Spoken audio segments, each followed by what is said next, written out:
The sound of fireworks, echoing from the beach, invaded the crystal ballroom of the hotel. As I pushed open the gilded revolving doors, my long navy blue velvet dress whispering against the polished marble with each hesitant step.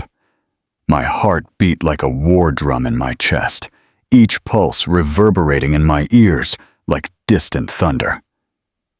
There I was, Clara Mendez, 38 years old, a public school teacher for 15 years, wearing a dress I had sewn myself based on a French model I found by chance in a medical waiting room. My hands trembled as I held the small gold clutch I had bought at a department store with money I saved for months, hiding each $5 bill in an empty coffee can. In the back of my kitchen cabinet, I felt every eye turning in my direction like blinding spotlights, analyzing every detail of my simple appearance in the midst of that ocean of luxury and ostentation that surrounded me on all sides. The air was saturated with an intoxicating mix of Dom Perignon champagne, outrageously expensive French perfumes, and the aroma of imported tropical flowers that decorated each table in the main hall like small suspended gardens in a galaxy of crystal and gold. The New Year's Eve party of the Montgomery Construction Company, where my husband Robert had worked for 8 years as a civil engineer, had always been a mythical event in my imagination, a legendary celebration that took place every year at the most exclusive hotel in the city, bringing together the business elite in a night of excess and networking that defined alliances and deals for the following year. For all those years, I had been systematically excluded from this celebration, as if I were a distant and embarrassing relative who didn't deserve to be part of the important circles of my husband's life. Robert always came up with elaborate and seemingly reasonable excuses. "It's too fancy for you, Clara. You wouldn't feel comfortable in the middle of all those sophisticated people. It's just the important directors and investors. It would be too boring for someone who doesn't understand the business. The company only allows couples where both work in the construction sector. You would understand if you knew how this complex corporate world works." But this time was different. This time, after months of discreet and painful investigation that had consumed me emotionally, I knew exactly why he never took me. It wasn't about social adequacy or restrictive company policies. It was about pure and simple shame. Robert was ashamed of me in the most profound and humiliating way possible. For years, small signs had accumulated like raindrops, forming a devastating flood that finally threatened to destroy our home. Seemingly innocent comments about how I didn't take care of myself like the other executives' wives. Constant and progressively more insistent suggestions about restrictive diets and expensive gyms. Veiled criticisms about my clothes, which were inappropriate for certain important social occasions. The way he would abruptly change the subject when colleagues asked about me during phone calls I could hear from a distance. The way he systematically avoided including me in conversations about couples he knew from work. The way his face would close off when I suggested that maybe we could go out together for a social event. Everything conspired to tell me a story that my heart desperately refused to accept. My own husband was deeply ashamed of introducing me to the world that really mattered to him. I wasn't thin and elegant like the other executives' wives I would occasionally see in photos on his social media. I didn't wear designer clothes that communicated status and purchasing power. I didn't frequent the same expensive salons. I didn't speak fluently about international travel or sophisticated financial investments in the stock market.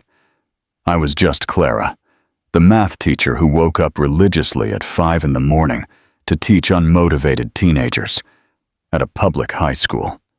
The one who shopped at the local supermarket, meticulously comparing prices between different brands.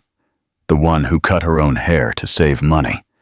The one who found genuine joy in books borrowed from the municipal library and old movies on public television.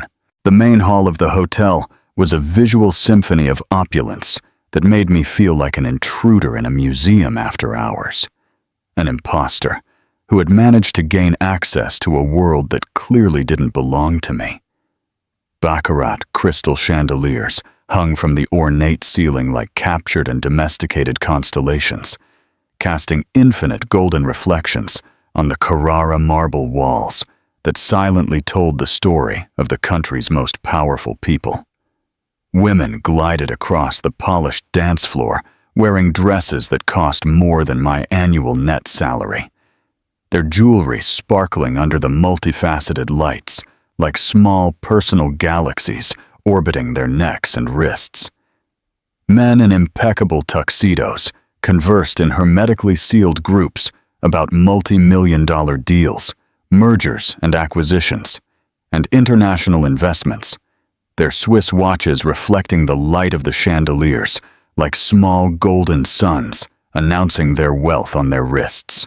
The sophisticated smell of fresh grilled shrimp, imported smoked salmon, and authentic Iranian caviar harmoniously mixed with the aroma of premium Cuban cigars and vintage French champagne, creating an atmosphere of luxury that seemed almost unreal, cinematic.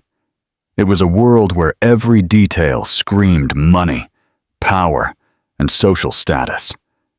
Everything that I didn't represent, everything that our simple and honest middle-class life could never provide, no matter how much Robert earned as an engineer or how much I saved by managing our home. I walked slowly among the elegant groups, my careful and measured steps in the 5-centimeter heels I rarely wore, which made me slightly unbalanced, anxiously looking for Robert among hundreds of unknown faces that looked like characters straight out of a soap opera or a society magazine. Every step echoed on the marble floor like small, involuntary announcements of my inadequate presence in that sacred temple of the city's elite. I walked past fluent conversations in English about international business and expansions into emerging markets, sophisticated discussions about contemporary art and private collections, intellectual debates about investments in French vineyards and properties in Miami, and crystalline, rehearsed laughter about vacations at Swiss resorts and shopping in Parisian boutiques. It was like walking through a glamorous movie I was clearly not a part of, a parallel and inaccessible universe where my husband moved with a social ease and confidence that I rarely had the privilege of witnessing at home. I observed the women around me with a mixture of admiration and inadequacy, their perfectly straight postures a product of years of etiquette classes and Pilates, the natural and rehearsed way they held crystal glasses as if they had been born with them in their hands, the way their smiles looked photographically perfect, even in the most casual conversations, the way every gesture seemed choreographed to perfection. Compared to them, I felt like a clumsy teenager, desperately trying to pass for a sophisticated adult, painfully aware of every inappropriate movement, of every gesture that betrayed my humble origin and my complete inexperience in this kind of rarefied environment. It was when I finally found him, near the expansive terrace, that offered a stunning view of the beach lit by the fireworks still crackling in the starry sky, that my world completely disintegrated like a house of cards hit by a hurricane. Robert was more handsome and elegant than I had ever seen him in 11 years of marriage, his tailored tuxedo perfectly embracing his athletic body, which he kept in rigorous shape at the exclusive company gym. His posture was confident and relaxed, his gestures expansive and charismatic, as he told some elaborate story that made a select group of people laugh with genuine and enthusiastic laughter. His eyes shone with a vibrant social energy that had completely disappeared from our domestic interactions at least 3 years ago. It was like watching a talented actor playing the improved and socially palatable version of the man I was married to, a version that I rarely had the privilege of knowing or was allowed to interact with, and by his side, so close to him that their bodies almost touched, with a physical and emotional intimacy that cut me like a sharp blade through my chest, was her, Beatrice Alston. I knew her full name because I had spent weeks obsessively and discreetly researching, asking seemingly casual questions to mutual acquaintances, meticulously scouring his social media when he forgot his phone at home, patiently piecing together a painful puzzle of the sophisticated parallel life my husband had carefully built away from me. Beatrice was 32, and she was literally everything I couldn't be, even in my most ambitious and unrealistic dreams. An architect who graduated from PUC Rio with honors, with a postgraduate degree in urban sustainability in London, an influential partner in a prestigious office that designed multi-million-dollar homes and commercial complexes for the city's elite and international businessmen. Her black hair fell in perfect professionally styled waves over her bare, tanned shoulders, which spoke eloquently of regular weekends in Buzios and frequent vacations at exclusive Caribbean resorts. Her party dress was indisputably a piece of international haute couture, probably an Elisa Abe or Marchesa, that hugged every curve of her statuesque body as if it had been painted directly onto her skin by a Renaissance artist. Her jewelry, a stunning black pearl necklace, diamond earrings that caught and reflected the light like small lighthouses, an elaborate white gold bracelet that contoured her wrist like a work of art, glittered under the terrace lights like personal constellations that silently declared her wealth and impeccable good taste. She represented everything I had ceased to be when I got married and turned into a dedicated housewife, ambitious, financially independent, sophisticated, confident, and the absolute owner of her own life and destiny. But more painful than all of that, more devastating than any material comparison, was the way Robert looked at her. With genuine admiration, real intellectual interest, a complete and absorbed attention that he had not given me for literally years. The way she touched his arm was simultaneously casual and possessive, a subtle dance of territorial ownership, where her fingers slid down the impeccable sleeve of his tuxedo as if she were marking her territory in an elegant but definitive way. The way she leaned in gracefully to whisper something seemingly intimate in his ear, her lips almost brushing his skin, made him smile with an expression of genuine and relaxed pleasure that I hadn't seen directed at me since the golden first years of our marriage. The way he responded to her intelligent observations, with spontaneous laughter and elaborate comments, engaging in a stimulating conversation that our home had lost so long ago that I no longer remembered what it sounded like when two people connected intellectually. It was evident to any casual observer that they formed an absolutely perfect couple on paper, both professionally successful, both culturally sophisticated, both naturally belonging to that world of luxury and privilege, like fish in water.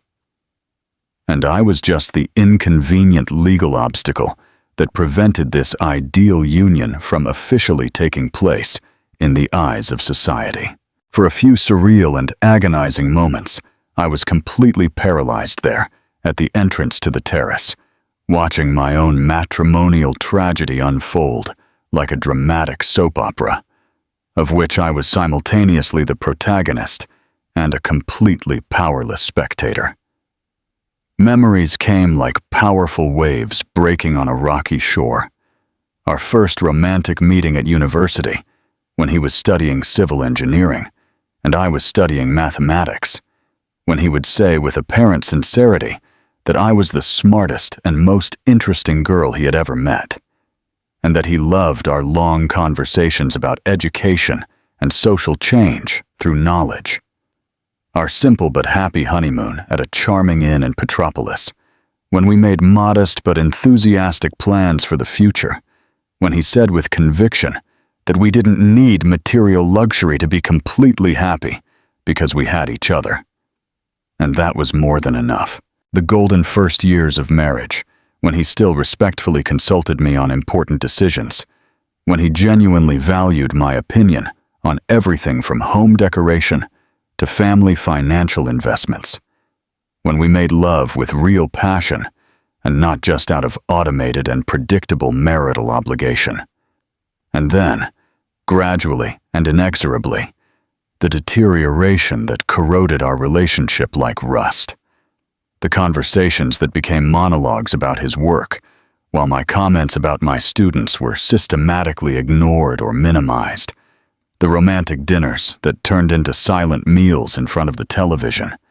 The outings together that were reduced to sporadic social obligations, where he seemed to be fulfilling a tedious social protocol instead of actually having fun. My companionship.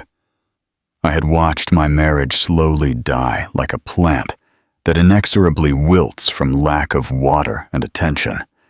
But I had always convinced myself with forced optimism that it was just a temporary and surmountable phase, that things would magically return to normal when the pressure at his work decreased, when our financial situation significantly improved, when the heavy routine became less suffocating.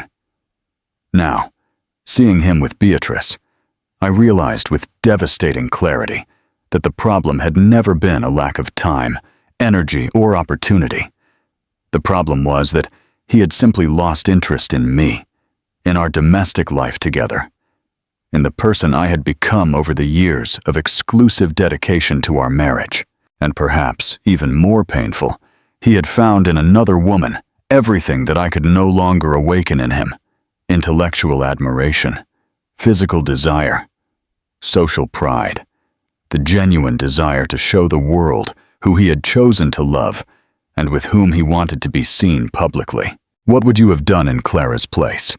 Would you have confronted him there or walked away in silence? The humiliation came quickly and devastatingly when Robert finally casually looked up and saw me standing there at the entrance to the terrace like an inconvenient ghost from his past. What happened next was like watching a car accident in slow motion. First, the total confusion in his eyes, as if his brain couldn't process the physical impossibility of my presence in that sacred place, which had always been exclusively his territory, and that of the people who really mattered in his life. Then, the gradual and horrified recognition, accompanied by an expression of absolute panic that transformed his features into a mask of horror that I had never seen before in 11 years of living together. The confident and relaxed smile instantly vanished, as if someone had cut the power to his entire face. For a few precious and revealing seconds, he looked like a small child caught doing something terrible and explicitly forbidden, his cheeks visibly turning red, his eyes widening in shock, small beads of sweat forming on his forehead, despite the cool, perfumed sea breeze that was gently coming from the terrace. Beatrice, instinctively sensing the dramatic change in his behavior, followed his gaze until it found my face, and her expression also transformed, but not into panic. In her intelligent and calculating eyes, I saw first analytical curiosity, then a quick and efficient assessment, and finally a kind of cruel satisfaction mixed with amusement, as if she were watching the last act of a dramatic play, of which she already knew the inevitable ending. Robert composed himself with the impressive speed of someone professionally trained in crisis situations and damage control, quickly putting on a mask of controlled irritation that I knew all too well. It was the same expression he used when I questioned him about inexplicable schedules, or when I dared to timidly suggest that maybe we could do some social activity together as a normal couple. "Clara!" His voice came out louder and more aggressive than he intended, cutting through the elegant conversations around us like a discordant shout in a silent library. The tone carried a toxic mixture of surprise, contained anger, and something that sounded dangerously close to betrayal, as if I were the real culprit for daring to show up in the sacred place where he kept his secret and socially relevant life. "What the hell are you doing here? How did you get into this place?" The words came out laden with thinly veiled aggression that made several elegant heads turn abruptly in our direction, turning our private marital discussion into an embarrassing public spectacle for the involuntary entertainment of the city's elite. The entire group of sophisticated people around him instantly stopped talking and turned to watch us with growing curiosity, like privileged spectators of a domestic drama that had unexpectedly invaded their exclusive sanctuary of sophistication. Beatrice examined me from head to toe with the surgical precision of a woman experienced in evaluating female competition. Her brown eyes methodically cataloged every revealing detail. My homemade dress, which, despite being well sewn and thoughtful, was obviously amateur when compared to the international haute couture that surrounded it. My gold clutch, bought on sale, which showed microscopic but definitely revealing signs of being a well-made imitation. My hair, which I had tried to arrange in an elegant bun using YouTube tutorials, but which had clearly not received the professional attention of an expensive hairdresser.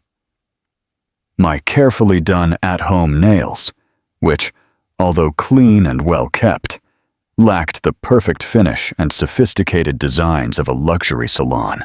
Her detailed analysis lasted perhaps 15 seconds, but it was more than enough time for her to reach a definitive conclusion about who I was, what role I played in Robert's life, and what real level of threat I posed to any future plans she might have with him. The silent verdict was clearly written on her controlled expression. I was completely irrelevant, a minor and temporary complication that would be easily resolved with minimal effort. "Is this your wife?" Beatrice asked with apparently innocent curiosity.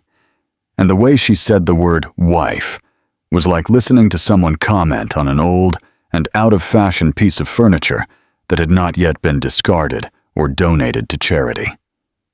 There was a subtle mixture of polite disdain and anthropological curiosity in her well-modulated voice, as if she were observing an interesting but completely outdated specimen in a museum of social history. She didn't even try to disguise her final assessment. I was clearly an embarrassing relic from an earlier time in Robert's life, a commitment impulsively made before he discovered his true social and professional possibilities in the real world. The people around us began to whisper among themselves with the rehearsed decorum of high society, but their muffled laughter and sideways glances created a cruel symphony of collective judgment that echoed in my soul like an out-of-tune orchestra playing my social requiem. It was the kind of sophisticated humiliation I had subconsciously feared my whole life.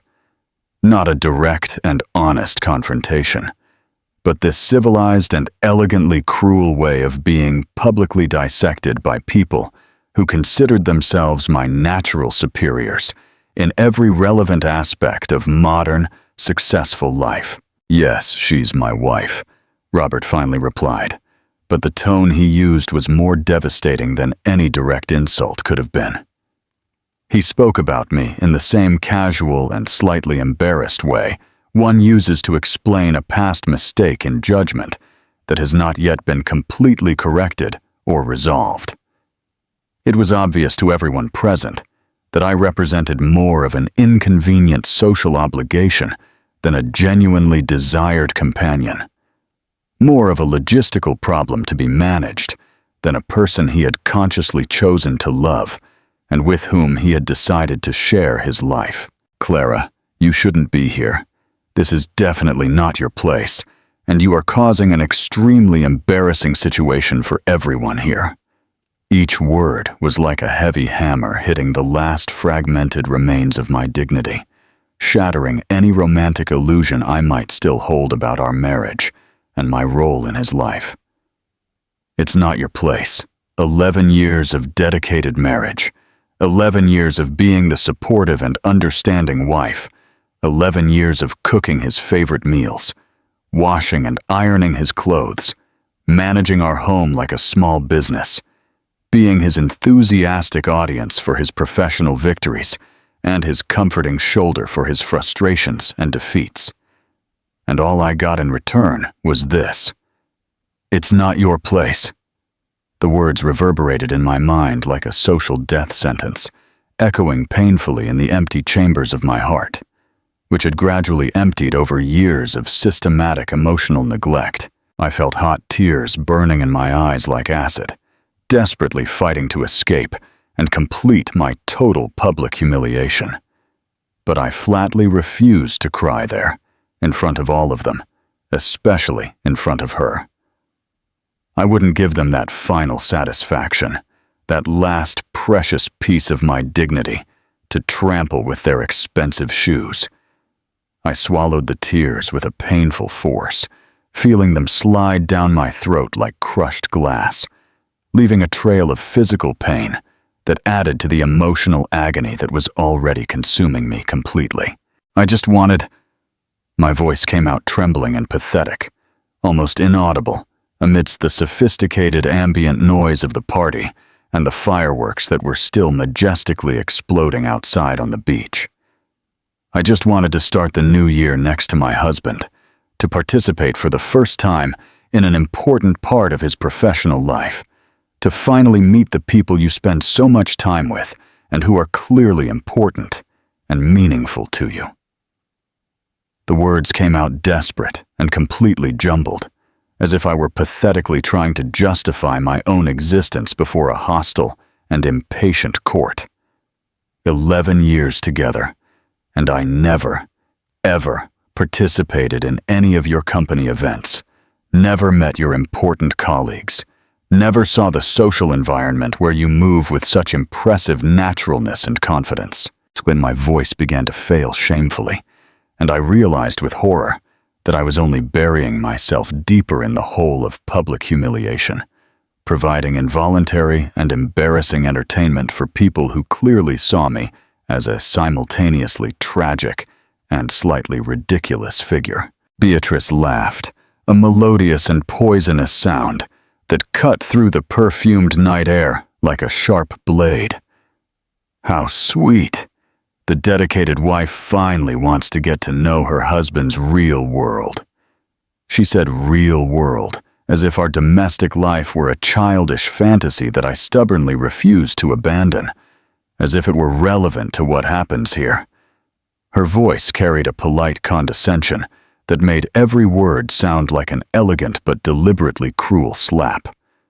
The group around us laughed again, louder this time, and I felt every laugh like a physical stab in the chest. It was as if I were a wounded animal being methodically attacked by a pack of elegant predators who were genuinely amused by my suffering while maintaining their impeccable manners and social sophistication. I could see people from other groups discreetly approaching, drawn by the drama that was unfolding like flies drawn to honey, whispering to each other and pointing in my direction with the rehearsed discretion of high society. The entire party was gradually becoming aware of the embarrassing spectacle I had involuntarily created, and I was the humiliated protagonist of a comedy of errors, of which everyone else was a privileged and amused spectator. Robert grabbed my arm with a surprising force that would surely leave purple marks on my skin the next day, his fingers digging into my flesh with a barely contained violence that deeply frightened me. He had never touched me like that before, with that brutality disguised as necessary social control. "Let's go immediately, Clara. You are making the biggest fool of yourself, and you are professionally embarrassing me irreparably." His voice was low, but laden with a rage that made his words cut like sharp razors. He began to drag me determinedly toward the exit, and every forced step was a new public humiliation. Every curious glance from those present was a new wound in my already completely shattered soul. But it was when we reached the main hall of the hotel, under the monumental chandeliers that illuminated the golden marble like small captured suns, that something completely unexpected and transformative happened. An elegant woman of about 50, with gray hair perfectly styled in a sophisticated chignon, and wearing a cocktail dress that screamed European sophistication and a lot of money, approached us with an expression of genuine surprise that quickly turned into recognition, and then into something very close to admiration and joy. My God, Clara! Clara Mendez! Her voice echoed through the hall with a natural authority that made several heads turn respectfully, including Robert's, who stopped dragging me abruptly and looked at me with total confusion. Teacher Clara Mendez, from the Santos Dumont State School? The woman continued, her smile widening as if she had found a long-lost treasure. I recognized you instantly, even though you look unrecognizably elegant in this luxurious setting. It's Margaret Sutton, the CEO of Sutton Holdings, a business conglomerate that controlled everything from supermarket chains to construction companies, and an educational foundation that was a national reference. She was regularly cited in Forbes magazine as one of the most influential executives in Latin America, a self-made woman who had built an impressive business empire, starting from nothing. And I had been her son's teacher, Michael, for 2 consecutive years when he was in high school, more than 10 years ago. Michael Sutton had arrived in my classroom as a rebellious teenager with serious discipline problems, the son of a workaholic mother who was rarely present, carrying all the anger and emotional abandonment that money cannot solve. "Dr. Margaret!" I exclaimed, my voice mixing genuine surprise with an unexpected joy that cut through the humiliation I was feeling like a ray of sunshine through dark clouds. "What a wonderful surprise to find you here. How is Michael?" Robert looked at me with an expression that mixed growing confusion with something that looked a lot like panic, clearly unable to understand how could personally know one of the most powerful and respected women in the country. Dr. Margaret came closer, her eyes shining with a deep emotion that I didn't expect to see. "Michael is incredible, Clara. He graduated with honors in business administration from FGV, got his master's at Harvard with a full scholarship, and now he's helping me run our company's educational foundation. And you know what? He talks about you at least once a month." She made a dramatic pause, looking directly into my eyes with an intensity that completely surprised me. "Clara, you saved my son's life. When he came into your classroom, he was a lost, rebellious boy, with no direction, no purpose in life. I was so obsessively focused on building my company that I didn't realize I was losing my only son in the process. You were the first person who managed to see beyond his rebellion, who saw the immense potential he had, who believed in him when I myself no longer believed in him." Her words echoed through the hall, and I could see that some people around us had stopped to listen, including Beatrice, who had approached curiously. "Michael always says you were the teacher who completely changed his life, who taught him not just mathematics, but discipline, responsibility, self-esteem, and most importantly, to believe in his own potential." Robert was becoming visibly uncomfortable with the direction the conversation was taking, but Dr. Margaret continued, her voice becoming stronger and clearer. "You know, Clara, for years I tried to find a way to properly thank you for what you did for Michael. I offered generous donations to your school. I tried to find out if you needed anything, but you were always very discreet, very humble. Michael told me that you never wanted public recognition, that you always said you were just doing your job." She smiled with a genuine warmth that completely contrasted with the cold and calculating environment of the party. "But the truth is, you did much more than your job. You exercised a true vocation, a life mission. You took a broken boy and turned him into a man of character. It was then that something extraordinary happened. Everyone, Dr. Margaret turned to the group that had formed around us and raised her voice slightly. I want you to meet a very special person. This is Clara Mendez, one of the most exceptional teachers I have ever met in my life. Several people approached, including some of the most important executives at the party. Clara dedicated 15 years of her life to educating young people in the public school system, and I can guarantee you that she really transforms lives. My son Michael was completely lost at 16, and Clara managed not only to save him academically, but to give him the sense of purpose and self-esteem that I, with all my money and influence, couldn't provide. The silence that followed was different from the previous humiliation. It was a silence of respectful attention, of people genuinely interested in what was being said. Beatrice was now looking at me with a completely different expression. No longer disdain, but curious reevaluation. Robert was clearly trying to process this dramatic shift in the situation's dynamics. Mathematics teacher, one of the executives, a distinguished man of about 60, said, "What a fundamental discipline. I have always admired educators who manage to get young people interested in the exact sciences." Dr. Margaret had not finished. "Clara, I need to tell you something important. 3 years ago, when we decided to expand our educational foundation, Michael suggested that we look for exceptional teachers from the public school system to develop innovative methodologies. He mentioned your name immediately. He said you had developed teaching techniques that made students with difficulties in mathematics not only understand the subject, but fall in love with it." She made a dramatic pause. "We tried to find you through the Department of Education, but you had changed schools, and we ended up losing contact." Michael was frustrated. He said we had lost the opportunity to work with the best teacher he knew. My heart began to beat faster, not out of anxiety this time, but out of a growing excitement. "I did develop some alternative methods," I replied, my voice becoming firmer and more confident. "I realized that many students had difficulty with mathematics because no one had ever shown them the practical application of what they were learning.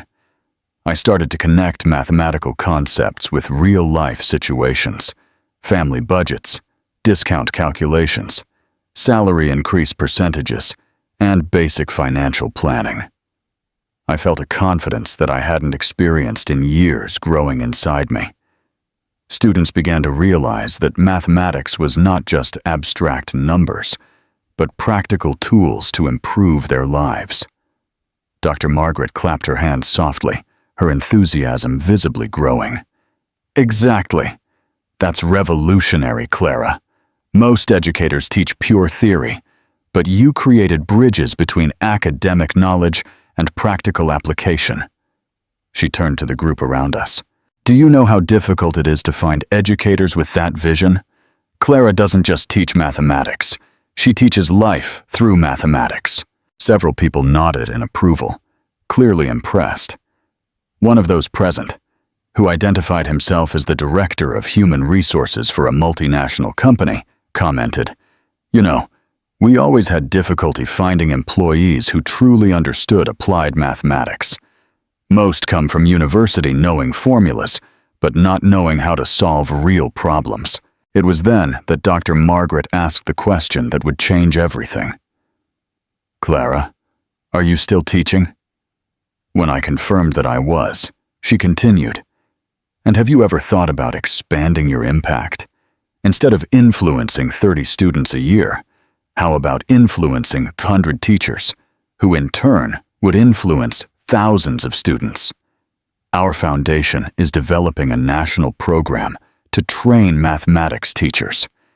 We need someone to lead that initiative, someone who has real classroom experience, who knows the practical challenges of public education, but who also has the innovative vision needed to transform mathematics education in the country." The entire group was now paying full attention to our conversation. Robert seemed to have been struck by lightning, his expression oscillating between shock and something that looked a lot like involuntary admiration. Beatrice had moved closer, clearly interested in the turn of events. The starting salary would be $12,000 a month, Dr. Margaret continued, plus full benefits, a company car, a premium health plan, and a significant budget to develop and implement your methodologies. But more importantly than that, Clara, you would have the opportunity to transform mathematics education throughout the country. The silence that followed was absolute. $12,000 a month was almost twice what Robert earned as an engineer. But there was more. Dr. Margaret continued, smiling. The position would include international travel to educational conferences, exchanges with American and European universities, and the possibility of publishing your methodologies worldwide. You would become a national reference in mathematics education. It was at that moment that another elegant woman approached our group. "Excuse me," she said. "I'm Juliana Ferreira, from TV Globo. We are always looking for inspiring stories for our programs. The story of the teacher who developed revolutionary methodologies would be perfect for the show." The group was growing rapidly. Important people were approaching, wanting to meet the revolutionary teacher. An executive, two well-known businesswomen, a university dean. Everyone wanted to talk to me, to know my methods, to discuss partnership possibilities. "Clara," Dr. Margaret said, "I have to be honest with you. Your reputation in the educational field is greater than you imagine. Michael was not the only student transformed by your methods. We discreetly researched and found dozens of your former students who are now successful and credit their achievements to your classes." She paused. "You created a methodology that works, Clara, and the country needs it." Dr. Montenegro added, "The offer is open, Teacher Clara. Our company, as well as several others, would be honored to work with someone of your caliber." Robert finally found his voice, but when he spoke, it sounded small and lost. "Clara, I didn't know that you were so—" He couldn't finish the sentence. Beatrice, who had remained silent, finally spoke. "Teacher Clara, I'm an architect, but I've always admired educators. What you do is transform societies." Her voice no longer had that condescending tone. It was genuine respect. The moment was interrupted by spectacular fireworks.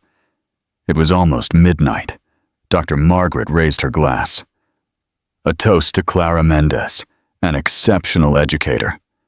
The entire group raised their glasses, and others around them joined in without even knowing why, just following the example of important people. "Clara," Dr. Margaret said, when the fireworks subsided, "you have until tomorrow to give me an answer. But I want you to know, you would not be just another employee. You would be the National Director of Educational Methodologies for the Sutton Foundation. Your name would be in every school that implemented your methods." When the party ended, Robert and I walked in silence to the car. The mood had changed completely. He was no longer the embarrassed husband trying to hide his inadequate wife. He was a man who had just discovered that he was married to someone he had completely underestimated. "Clara," he said finally, I didn't know. Why did you never tell me about your methods, about the recognition?" His voice was small, laden with guilt. I looked at him, this man who had spent years making me feel insignificant. "You never asked, Robert. You never showed any interest in my work. To you, I was just a common public school teacher." In the following days, everything changed. I accepted the position at the Sutton Foundation and the consulting contracts. My salary increased from $2,000 to over $10,000 a month. TV shows interviewed me. Universities invited me to give talks. Publishers wanted to publish my methods. Robert tried to get closer, but it was too late. The woman he had hidden out of shame was now nationally recognized. "Clara," he said one night, "can we start over? I made a terrible mistake." I looked at him serenely. "Robert, you didn't make a mistake. You revealed who you really are. And now, I've discovered who I really am." 3 months later, I was on a television show, explaining my methods to millions of people. 6 months later, I was speaking at a UNESCO conference in Paris. A year later, I was considered one of the country's most influential educators. Robert and Beatrice got together, but the irony is delicious. She could never see him the same way after that night. The man who had been ashamed of an extraordinary woman never again seemed impressive to an ambitious woman. And I discovered that sometimes we need to be completely humiliated to find our true greatness. In the last conversation we had, Robert said, "Clara, I lost the most incredible woman in the world by not knowing how to see what was right in front of me." I smiled at him gently. "No, Robert, you set me free to discover who I was always meant to be." Today, when I look back, I am grateful for that terrible night at the Copacabana Palace. It was the moment I stopped hiding and started to shine. And when you are destined to shine, no one's shame can keep you in the shadows forever. What did you think of Clara's incredible comeback? Would you have predicted it? Let us know in the comments. If this story moved you, please leave a like, share it with a friend, and subscribe for more powerful stories of love, loss, and second chances. Thank you for listening.